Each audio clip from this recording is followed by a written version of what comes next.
Ciri yang ketiga yaitu ikan akan menggantung massal di permukaan air kolam. Nah, ini kalau tidak segera diatasi, ini bisa mengakibatkan kematian massal. Nah, halo kawanku semuanya, selamat pagi, selamat siang, selamat sore, dan selamat malam untuk teman-teman saya petani lele yang ada di Indonesia maupun di seluruh dunia ini. Nah, jumpa lagi dengan saya di Sinar Agri Channel, tentunya channel yang membahas tentang cara budidaya lele yang baik dan benar. Nah, dalam kesempatan kali ini saya akan berbagi informasi tentang kapan waktu yang benar menguras air kolam lele. Nah, ini adalah pertanyaan yang sering ditanyakan pada teman-teman. Mas, kapan sih waktu yang benar menguras air kolam lele? Apakah 1 hari, ataukah 2 hari, atau 5 hari, atau 1 minggu, atau 2 minggu, atau 1 bulan?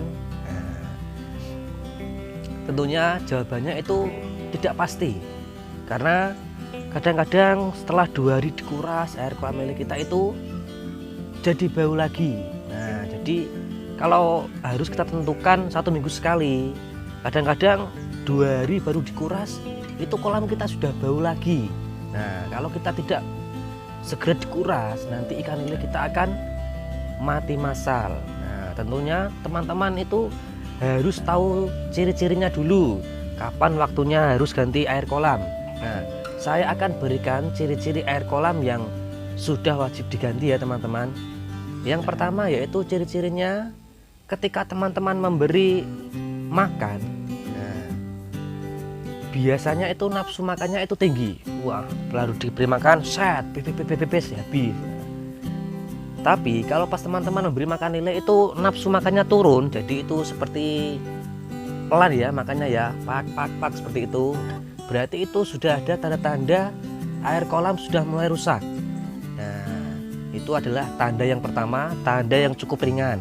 Nah, jadi tanda yang pertama itu nafsu makan ikan mulai turun. Nah, kalau sudah nafsu makan mulai turun, biasanya akan terjadi ciri-ciri yang kedua. Nah, yang kedua yaitu air kolam akan menjadi sedikit bau. Bau amoniak, dan biasanya ditandai dengan warna air yang coklat kekuning-kuningan. Nah, jika kita lewat baunya mantap. Biasanya itu setelah nafsu makan ikan turun, biasanya akan ditandai dengan ciri-ciri yang kedua yaitu bau air kolam sudah mulai tercium ya. Nah, jadi kalau sudah bau mulai tercium itu kita segera harus ganti. Kalau kita tidak ganti, nanti akan timbul ciri-ciri yang ketiga. Nah, ciri-ciri yang ketiga itu apa mas? Nah, setelah nafsu makan ikan turun dan air kolam menjadi bau, biasanya akan timbul ciri-ciri yang ketiga yaitu ikan akan menggantung massal di permukaan air kolam. Nah, ini kalau tidak segera diatasi, ini bisa mengakibatkan kematian massal. Nah, jadi teman-teman itu harus tahu ciri-cirinya ya. Yang pertama yaitu nafsu makan ikan turun.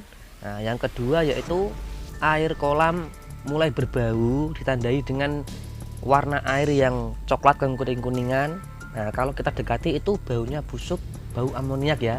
Nah, itu kalau dibiarkan akan menjadi ciri-ciri yang ketiga yaitu ikan menggantung massal di permukaan air kolam. Nah, teman-teman pernah kan ikannya pada gantung pada upacara di permukaan air kolam, dan itu kalau kita biarkan bisa menjadi kematian massal ya teman-teman. Nah, terus tentunya ini tidak jauh dari penyebab. Teman-teman harus tahu penyebabnya ya. Kenapa?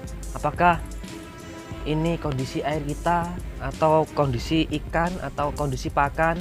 Nah, yang jelas jika air kolam itu sudah mulai rusak, tentunya itu hal yang pertama kemungkinan besar yang menyebabkan air kolam itu rusak biasanya itu adalah pakan. Bisa saja pakannya itu proteinnya rendah. Bisa saja teman-teman memberi pakan alternatif berupa ampas tahu, kadang-kadang bekatul, kadang-kadang ayam tiren, kadang-kadang sosis, kadang-kadang roti atau yang lain jenisnya. Nah, bisa juga kelebihan memberi makan. Nah, kadang-kadang teman-teman itu berpikiran kalau semakin banyak memberi makan itu pertumbuhannya akan semakin cepat. Nah, tidak bisa ya teman-teman. Kan sudah sering saya jelaskan. Setiap ikan itu ada porsinya masing-masing. Nah, jadi terus kapan waktu yang tepat ya Mas untuk mengganti air kolam? Jadi waktu yang tepat itu tidak pasti. Jadi kalau sudah tahu ciri-cirinya seperti tadi, kalau nafsu makan ikan sudah mulai turun, berarti itu kita sudah segera siap-siap. Nah, kalau besok kok airnya sudah mulai tercium bau-bau amoniak, langsung saja diganti. Tapi kalau teman-teman biarkan, nanti pasti ujung-ujungnya ikan teman-teman akan menggantung masal ya. Nah, itulah kawanku semuanya, tips singkat dari saya. Semoga tips ini bermanfaat, dan jangan lupa ikuti terus channel ini, tentunya di Snack FB channel yang membahas tentang cara gaya lele yang baik dan benar. Jika teman-teman ada pertanyaan, silahkan komen di bawah ya. Nah, sampai jumpa, salam Patah Mania Indonesia.